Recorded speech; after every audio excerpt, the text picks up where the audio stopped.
Good morning, church. How are we doing today? I'm glad to be here. It's been about 3 years since I've seen some of you, given kind of the craziness of the world, and so because of that, I've been prepared to speak for that long. And so I know I don't have a evening lesson, and so we should get out of here about 2, given this lesson. Okay. No, I'm just kidding. No, and I know I don't come today wearing a suit or tie. I'm wearing my granddad's shirts. I got it from his closet, I should say. I stole it from his closet.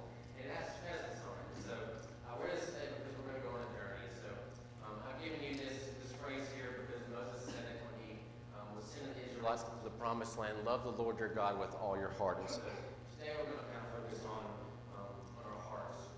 Now, if you haven't kind of kept up with me or seen me a while, I've been at UAD in their physical therapy program.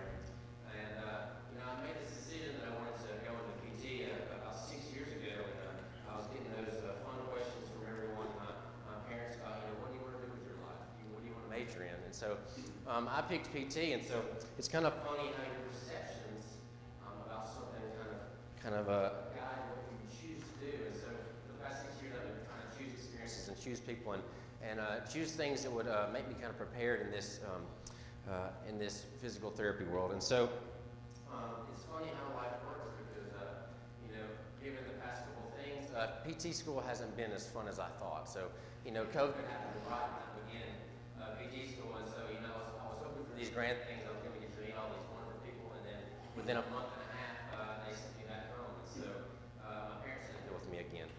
And, that's not the only thing that's happened, right? We've had some weird political things going on. And so, I put all these pictures up here, and I know everyone says, don't talk about politics when you're on stage at church. But I am, because all these things have to do with our heart. And when I mention these, you immediately get an emotional response. And I've talked to people on both sides, and no sides about all these issues. And regardless, everyone has something they want to say about it, and they think it's very important that you hear what they're saying. And this is how I felt really the past couple of years. I'm sitting in a room full of burning fire, and I'm supposed to be the person that says, oh, okay, everything's fine. But let's be honest about it, things have not been fine, and it's been really confusing and hard to be a Christian and respond to these things as we want to say correctly. And so, this isn't the only time this has happened in our history, right? We've got a war in Ukraine going on right now, and my granddad is here today, and so I don't know if I can see that very well. The title of this is called My Darling. It's been a long time. And so my great-grandparents lived during World War II, and he was actually born when my granddad was sent over to Germany. And so after they died, he found some 330 letters that they had written to each other. They had kept this a secret. And so you look at that and you think, whoa, that is incredible love. And it's young love, though, right? They had just been married. But this young love lasted about 70 years.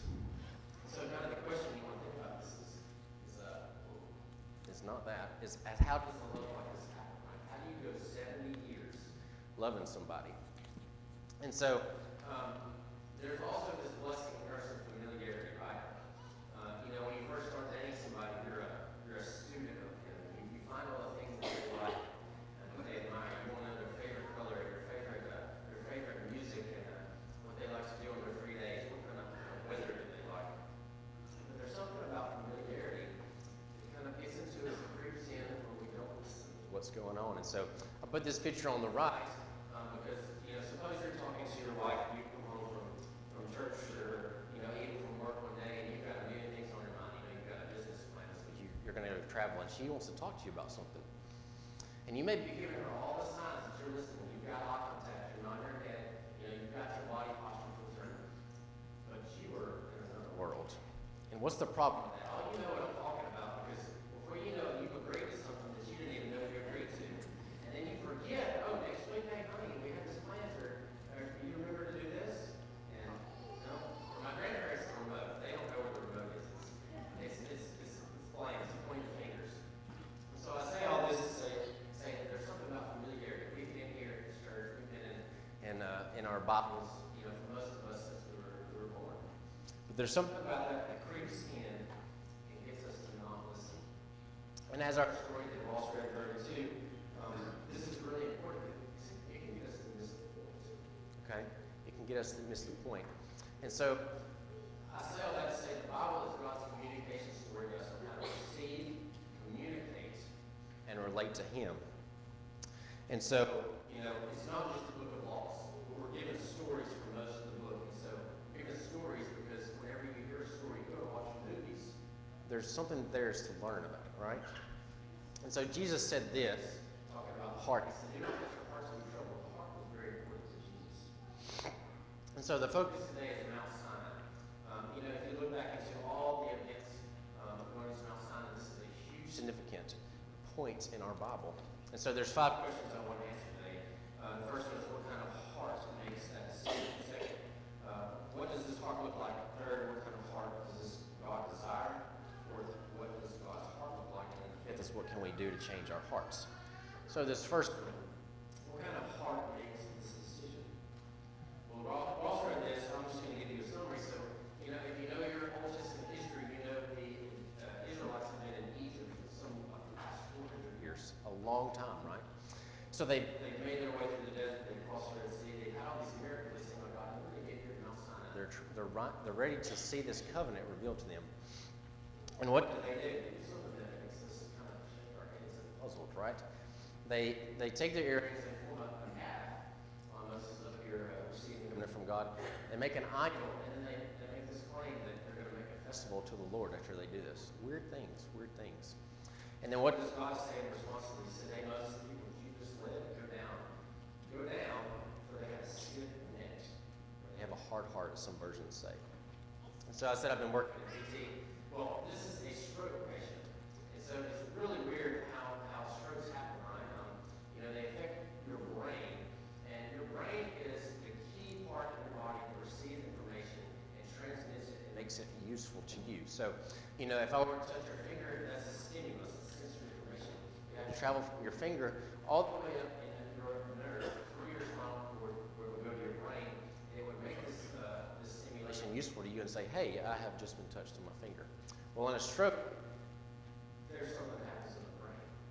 This sensory information is not perceived correct. So in this picture I gave you, this person is not just leaning to the side.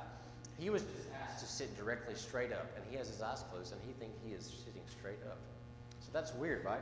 He thinks and perceives as though he is sitting straight up. And this is going to happen to our Israelites. They think and perceive something of God, and they make a choice based on that because that's how they feel in their heart. So how do strong Christians live a faith? That's another example I think you're on the bottom.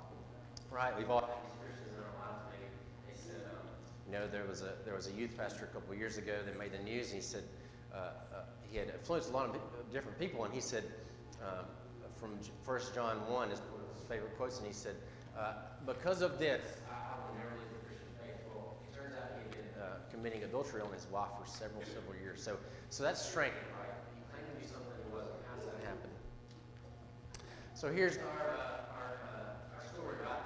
The Jewish leaders and the people of their time, they didn't have Willbringer. I don't know many of you have seen this movie, right? I watched it growing up. It was kind of a cool story to watch on television. But they didn't have this in their day. And so they had the penance uke. And so if you're a young Jewish kid, one of your things is to memorize this pentateuch. And so there's 5 books in the pentateuch: Genesis, Exodus, Leviticus, Numbers, and Deuteronomy. Now 3 of them deal directly with Mount Sinai, the ones that I put here on the board: Exodus, Leviticus, and Numbers. And I put a little bit of information here about them. We won't go through all this. If you kind of have my notes, I have some of those. I'm sure Brad has a lot more than I do. But Exodus deals with deliverance and freedom. That's kind of this thing. Leviticus deals with the laws that God's going to give Moses and his people and how they're supposed to follow those, right? The priest of Levi. And then the Numbers deals with kind of the grievances against God. It goes into more of Aaron and Moses' account of what's going on. And it really thinks on how God would commit to his people. So it ends with this. The Lord said, "How long will these people spurn me? How long will they not believe in me, despite all they've seen from me and the things that I've performed?" And so we look at Exodus here, right? And I've highlighted these timelines because those we don't realize. When you're reading this story, the author wants you to look at it and kind of be awed and puzzled, right? You have this anticipation of God has made his humans, how he's made creation. There's a purpose here, but the purpose is broken because we always choose and point fingers at other people. So there's a brokenness. Here in Exodus, we see a glimpse of how God is bringing his people back to him. They're being brought out of slavery. And his anticipation here on Mount Sinai is that he's about to communicate and redeem his people back to himself. He's going to make this covenant, right? And so we see this timeline here. Well, before this, right, they go through all the lands. God reveals all these miracles to them. And so here's your theme of Exodus overall. So they're out of bondage, they're being delivered, departing from. They're going out, and the main thing is freedom. And so the first question I want to ask is, how do we react to having this? How do they react? Well, it's not good. It's not good given our passage here, right? So here's our background, right? The Israelites have been enslaved. God delivered them. God reveals his laws and establishes a covenant with them. They even have a Taylor tabernacle that they've made, right? And then they're about to go to this wilderness of Canaan. Well, here's a satellite image of what their journey looked like. I thought this was pretty cool. I forgot the guy's name that does all this, but he's kind of a Christian architect.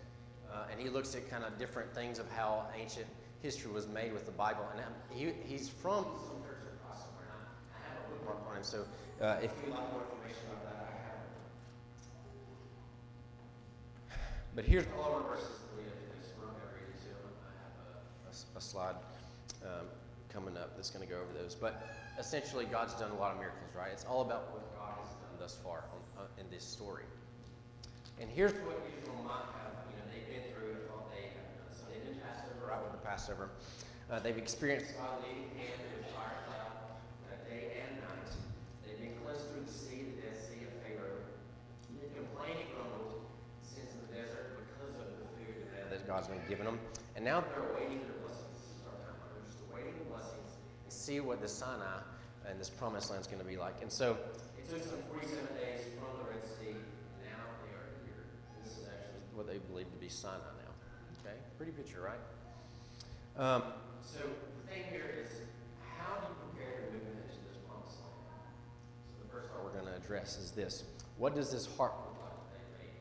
God says they are a stiff-necked or hard-hearted people. So, what do? They clearly have a heart that doesn't see God for who he is. They're ungrateful, they're quick to forget. They worship idols, and they are selfishly motivated about these blessings in this land they're about to receive. Okay? So this is our main point here. This is our main point. You cannot please God with a stiff heart or a stiff neck and a hard heart. And they're anything but grateful right here. This is one of my favorite quotes. Gratitude erases most misery. And so this is not the character of our Israelites. So this is in essence what happens. If we don't realize that we are poor in spirit and humble ourselves, we don't get our intentions out of the way. This is our natural tendency. It's to hunger and thirst for other distractions. And we don't have a choice, right? Our heart, it always exudes desires. We don't have a choice about that. It will exude desires. And so we will always hunger and thirst for something. And I make this quote from Matthew 5 from the Beatitudes. So that's what our first heart makes a decision. The second one is, what does this heart look like? What do hard hearts look like? Well, we take this verse here. I won't read it. But they have their gold earrings. They form it into the shape of a calf, idol, and these are your gods, is what Aaron says. Now, that's strange, right? Given all that God's done. And then they even make this claim. They say, tomorrow there will be a festival to the Lord. Strange, right? Strange. Given they just made an idol. And here's essentially what they're doing. So if you just come into Alabama, you come to a new city, a new place, or if there's a new kingdom establishing its dominance, there's always a proclamation that's made. So, so Alabama, if you pass in Alabama, Tennessee, this is what you'll see. And Jesus also had this, this to deal with. So evangelion is the word I put up here, and this actually means good news. And so when a new Roman emperor would come into place, this is what they would say: there's been good news, right? There's been good news. There's a new emperor. And so this is actually one of the coins that he probably would have held in his hand when he said, "Pay your taxes." And it says on there, you can see it there. It says Caesar Augustus, son of the divine Augustus. This is bearing good news. So let's look into what these images mean. So they make a cat out of earrings, and then they have a festival. So let's first look into the bull. So what does bull mean? So there's some discrepancy about what this actually means. You know, it could have been a Canaanite god versus Hathor, which is an Egyptian god. But nevertheless, this god in ancient times always signified power, independence, and prosperity. So, you know, in Rome, they always lined the streets with certain images. This is one of them that they would have done in Egypt. They always would have had bulls signifying independence, prosperity, independence, or power, independence, prosperity. And so this essentially is what they've done. They believe this promised land will be a chance for them to display their independence and self-righteousness developed. Interesting, right? That's what they're claiming with this image that they make. Well, they make it from earrings. So what do earrings mean? Well, they possibly could have meant a status or claim of commitment to something. So, you know, we've heard the song, "Here's my ear, O Lord, my God." That is claiming to be a commitment to Him. You are His claim. So, you know, they sacrifice things, they give oneself to something. So if you're going to wear an earring, you're going to give yourself to that claim. So essentially what they're saying with these earrings they're making, they believe their sacrifices have brought them into this new land. Or they are committing themselves to the ideas that the fool would be killed. And so I make this statement, they are presenting their hard-earned social, political work and status, saying this is what's going to get us into this promised land. Lastly, the festival. This is probably the most disturbing that we see. Is pray for that honor. They just made an idol. They don't even realize that this festival to God is not honoring Jesus. So their pseudo-faith of blindness has made them religious people relational to God. That's the bottom line. They become religious. They're able to hold festivals. They're able to do all these things, but they're not relational to God. So what does this heart look like? They have beautiful hearts. That's the bottom line. They believe the works of their hands and the things they own, their social status is going to get them into this promised land. So not only do they make an idol to make themselves that proclamation, they're completely blind of how they belong to their God. This is what happens. This is our story as well. And so I mentioned my grandfather in World War II. And so, you know, after the war was over, there was millions of people up there, and they didn't just get to come back to the U.S. You know, they had boats and planes, but it wasn't that simple. So they made a system based on how they would return on points. And so some of the things that kind of went into this point system of who gets to come back first. Wartime, your time spent overseas, did you have any injuries? What honors did you have from the war? You have family background. And we've seen the same Private Ryan. That's kind of an example. You know, they had to get him back. You know, he was the only brother left. Right. And so this is kind of the theme of what happened here. Based on who served their highest duty, you got to return first. That's interesting, right? And we can say this is what our Israelites are basically claiming. You know, hey, God, if you were to ask them this question, this is kind of what God's presenting them. Israelites, why do you deserve to get to the promised land? You know, since you're here to get to the promised land, what justification do you have to get in there? This is what they're basically saying about their actions. We walked all the way. We went all the way through this desert, God. We fought the Amalekites. They know our ancestors have been in Egypt a long time. Can you remember that? And my fathers were the people that crossed the Red Sea first. You know, maybe these are the things they're claiming. And here's another one they said. We obeyed to go to this point, God. We obeyed to get to this point. So the bottom line here is that they want to be self-justified. They want to be self-justified. And they forget God here. So your dutiful following of God depends on your power, your talents, your special status. We see this with the idol. While satisfied hearts in God, following Him depends on Him alone. We know this is the response that they're doing. We know duty is the point of this. Because in Numbers 13, what did they say? Caleb and Joshua are the only ones who come back and get what? Say that God can do this. All the other ones say what? They said, we're not powerful enough to do this. Who's looking through the desert and you want to say what? We're not powerful enough to do it. So, again, Mount Sinai, how to prepare for moving to the promised land. This is the image of what happens when we try to assume our salvation with the duty of our hands. And Jesus got on to the Pharisees again and again and again over this. Now, they knew the law backwards and forwards. Paul was one of these people, right? But what does he say to them? He says, these people honor me with their hearts are far from me. And again, he made this statement. He said, you do not know the Scripture. You've read it, but you don't understand me. You're missing me. So if you come to God, this is one of my favorite quotes. If you come to God dutifully offering him the reward of your fellowship, instead of thirsting after a reward of his fellowship, then you exalt yourself above God as his giver. And you belittle him as a needy beneficiary of your time. And that is evil. God doesn't need our affection, but he desires it. And I haven't understood this wholly until, like I said, the past 6 years I've been in college, and I've really been reflecting on why on earth my parents have let me survive this long. They provided me with food, and when I was a little kid, they brought me up in the church and taught me all the right ways. They provided all this money for me to go to school, hoping that I'll do something amazing in this world, and I can't ever pay that money back to them. I can't ever pay that money back to them. And I put this picture on here because there's something special about a little kid giving a gift to a parent, right?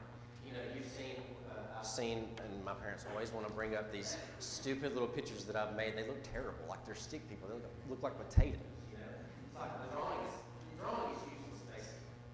But what's important about that? Why do they keep those gifts?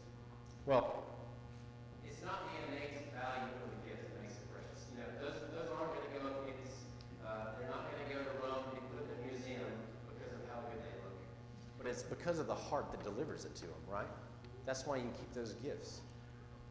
So I want to ask you, is this kind of you today? Have you been looking at God as someone that you deserve duty to? This isn't the heart that he's desiring from you. This is something new. And if we're brought up in the church and we look at all the Old Testament, that's one of the things we seem to say because of wrath of God. But that's not what he's establishing here at this Mount Sinai. He's wanting a covenant so he can be with his people. Again and again, it's the heart, right? So 3 is, what kind of heart does God desire? What kind of heart does God desire? Now we sing this, and this is Mary's song, right? Where she sees her baby Jesus. My soul magnifies the Lord. My spirit rejoices in God, my Savior. She doesn't say, my hands are now ready to work for God. She doesn't say that. She says, my soul magnifies the Lord. My spirit rejoices. It's joy to be able to have him in your presence. So what kind of heart does God desire? Well, Paul states this. He says, Romans 3, do we then nullify the law of this faith? Not at all, rather we uphold the law. So it's upholding the law by having faith. Romans 4, the one who does not work but believes in him who justifies the body in his faith is counted for his righteousness. It's not about the works of the hands. It's not about the works of the hands. So, we look at Moses here, right? Deuteronomy, if you were to look into his translation, it would be known as the second law. That's kind of what his translation is, right? So they attempted to do this in Mount Sinai, and then Moses has to give his speech right before his death to the Israelites. So it's really important to look into this context because, and I've been working in acute care, and I've been seeing people at the threshold of death. I mean, they're in terrible condition, and I have never heard one of them say, "Oh man, I wish I would have worked harder." I've never heard that. It's always about relationships and how they can reconcile them. They always want to see their family, their kids. And so this is what Moses gives to them, talking about relationships with the Israelites. God says, do not say your power and your strength, your hands produce your wealth when you go into this land. He says, remember the Lord your God, for he's the one who gives you blessing. Do not say, the Lord has brought you into this land because of your righteousness. Deuteronomy 8 says, to know what was in your heart, he tested you, to see whether you would keep his commandments. Now, that's a huge claim. He's saying, now, what's in your heart matters because what's in your heart is going to enable you to keep the commandments. Your heart will become proud and forget God. Because you do not serve God with joy and gladness during your prosperity, your ancestors will reject you. So there is a way to serve God and not honor him. There is a way to serve God and not honor him. Right? Isn't Moses begging them to trust him for his faith in their hearts? Isn't this what he's getting at? Jesus had to give up this too, right? So a man came to Jesus and he had done all the things right? He had stored up his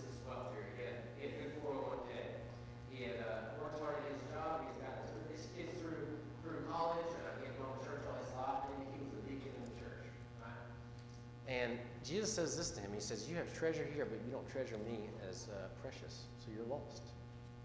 Now that's pretty profound because he says, I kept all these commandments. Didn't he do his duty? Didn't he obey all the commandments? But did this man please God? No. The answer is no, he didn't. And we all know this. We all know this. This is my time today. I'm challenging you because we all know this. So I had some friends that got married a couple years ago. They now have a kid, and he's one of the most beautiful kid I've ever seen. But you know, if you look at vows, so it's something interesting about vows. Here's an example. To be my beloved husband, to honor you, to treasure you, and to love and cherish you always. I promise this from my heart. Now, what this phrase doesn't say is, I promise this from all the work I'll do with my hands. And there's something weird that gets at us when we're declaring that, right? That's not what this phrase says. It says, I'll do it with my heart. And so, there's this analogy of duty versus love activity, right? So, suppose your anniversary is coming up, and your wife meets you one night, and you know she's going to be there when you get back from work. So you go off a little bit early, and you go get a huge bouquet of flowers, and you go get a card, and you write out all the things that you can admire her for, and all the little things that bring joy to you in your life by having her in your life. And you go to the door, you knock on the door, and she says, hey, honey, what have you done this for me for? And you respond, and you say, because it's my duty. That's funny, right? We know that gets us. That's not the response you want to hear. So let's rewind. Suppose you get this bouquet of flowers. You write a card about all the things you love about her, how she brought you life, and how you can imagine life without her. You go to the door and knock on the door again, and you say, hey, honey, and she says, whoa, why have you done this for me? And you say, because I can't imagine life without you, and you bring me joy. My life with you has brought me and you joy. What's the difference? What's the difference, right? It's not about the duty, it's about the heart. That's what we're doing. And so we get this quote, the chief end of man is, what all the theologians would say, the chief end of man is to glorify God and enjoy Him forever. You can't do one without the other. They are a communal statement. So, what does God's heart look like? Right? If we're going to love this God and God wants us to love Him, what does He look like exactly? Well, in Philippians 2, 6 through 8, Paul talks about how our Jesus steps down from heaven. And this is the claim that he's making. He's saying that Jesus would give up heaven. And so, you always have these scenarios. Maybe you watch some movies. I kind of like some action movies.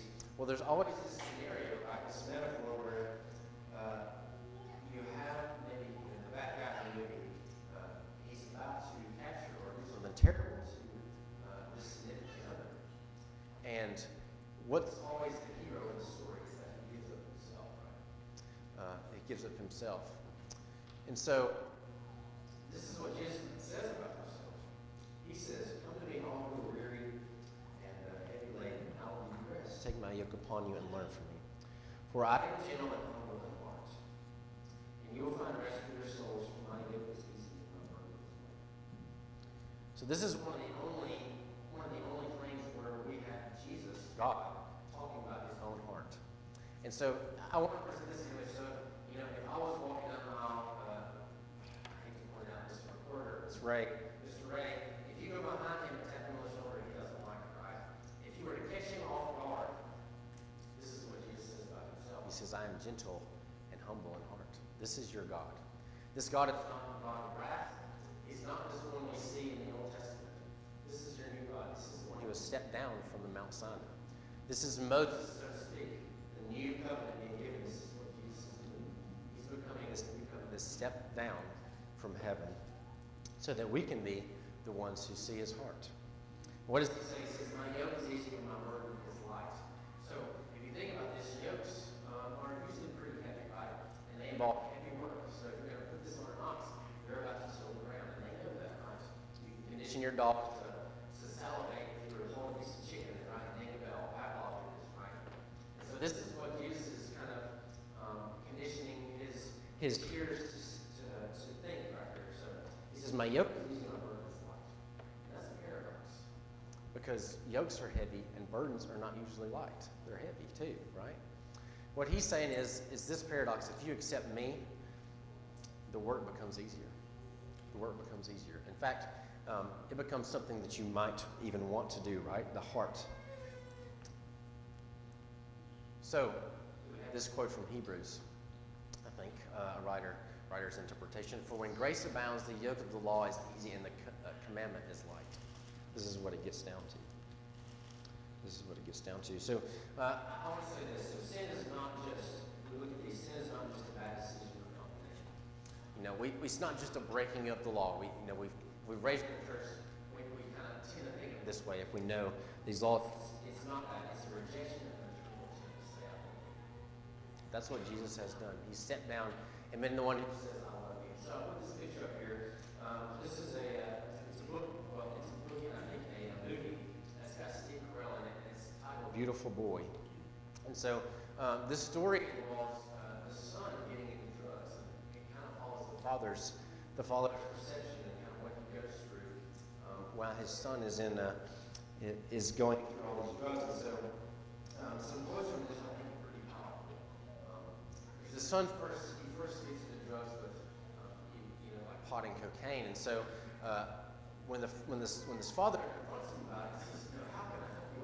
What can be done?" It's funny, the son always comes back saying, "God, I can handle this on my own. I got this. I know I made a mistake.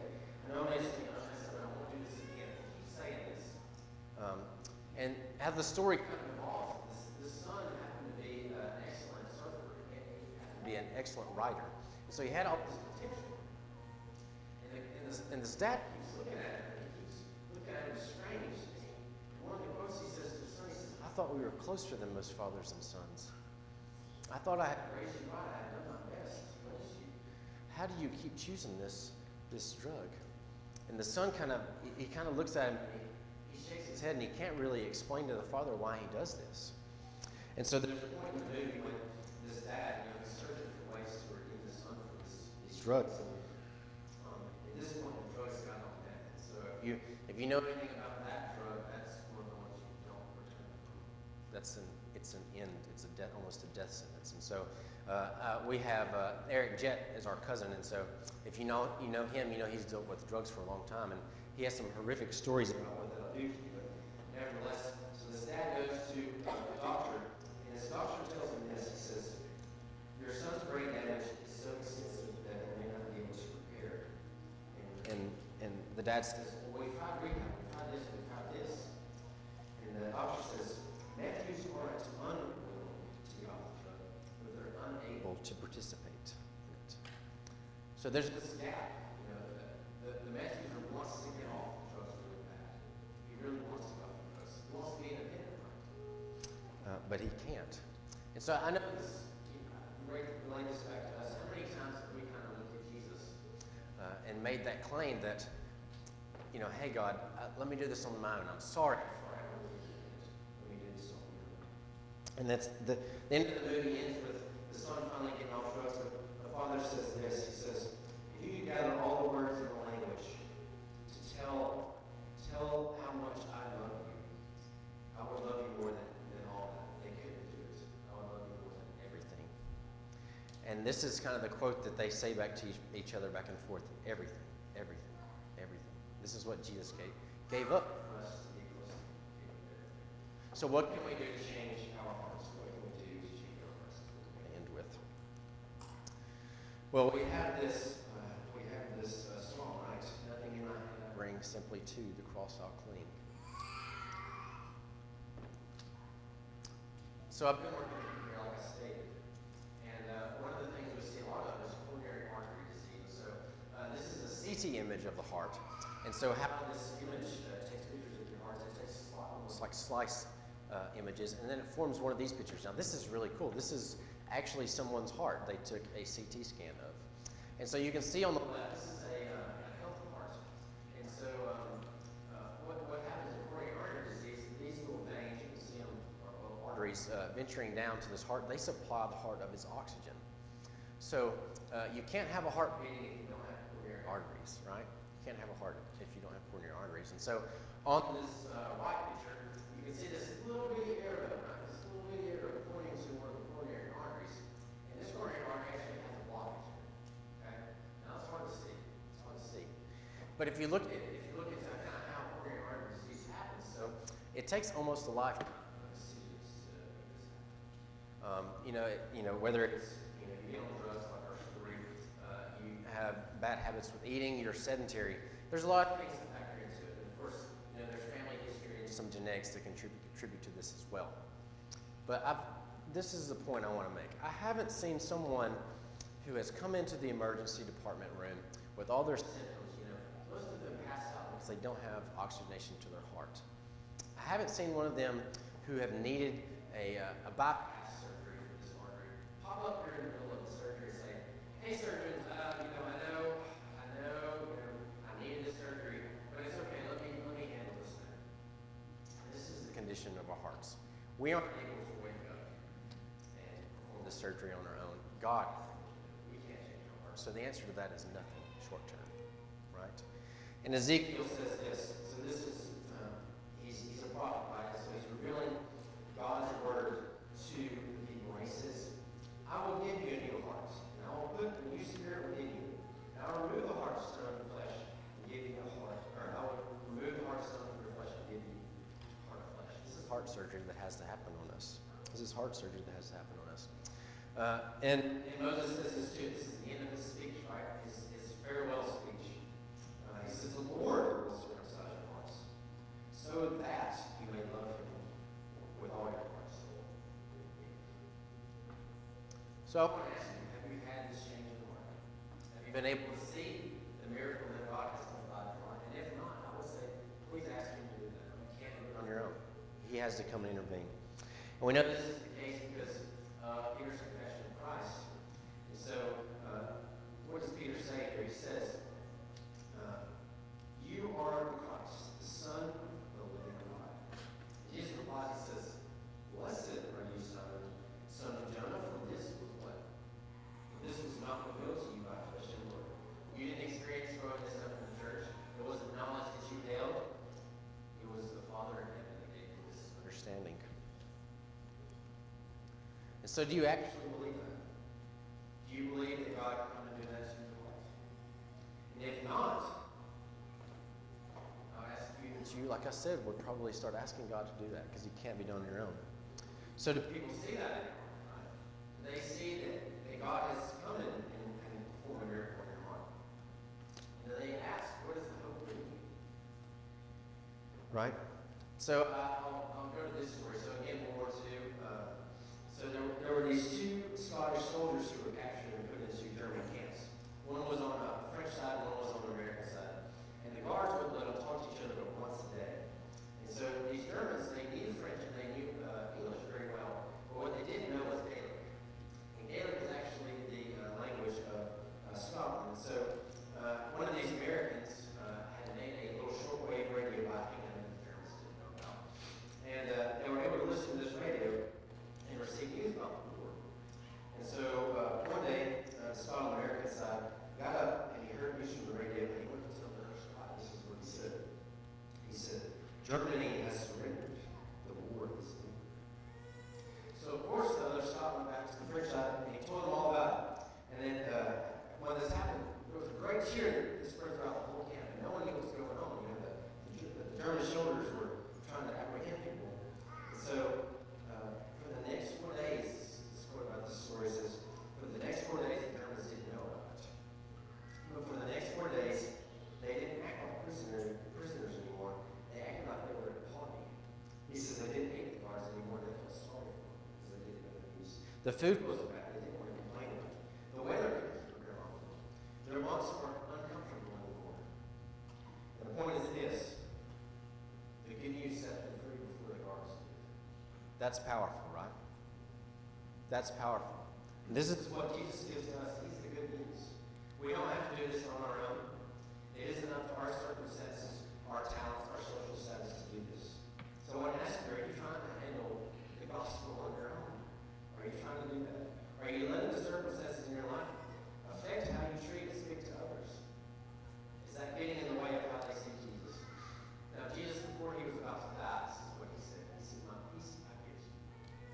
This is a miracle that has to happen. You can't look at the world going on around us with all the political tensions and expect something from this world to give you this peace that has to be from God. This has to be the understanding. So can you say that? Can you say that about your life right now? You have the assurance that Christ is saying, I'm about to die to give myself to the most horrible death now. But right now I'm thinking about you. I want to give you my peace. So I present to you these questions. Have your words been a blessing or burden to people around you? Have you been striving for something that you can't not grasp? Have you felt like you've been on a journey and never yourself? Have you been confused and distracted by the world around you? Or are you looking for satisfaction in everything you try to do by work? What about these? How have you been to your spouse through the tough times over the past couple of years? Has coming home been a comfort and an assurance to them? Or have you been more burdened in their lives? Have you been patient with your children? They are just children. Okay? Do you and your coworkers get from you that God is in control of the rulers in your life? Or do you constantly complain about what's going on in the politics world? And lastly, do your time and commitment say that you take joy in God versus entertainment or stop work? And so I want to leave you with this in Church of Christ. God is most glorified in us when we are most satisfied in Him. And that's what I want to give to you as we sing this last song. Can you say this about your life? That you are satisfied in God and people can see that.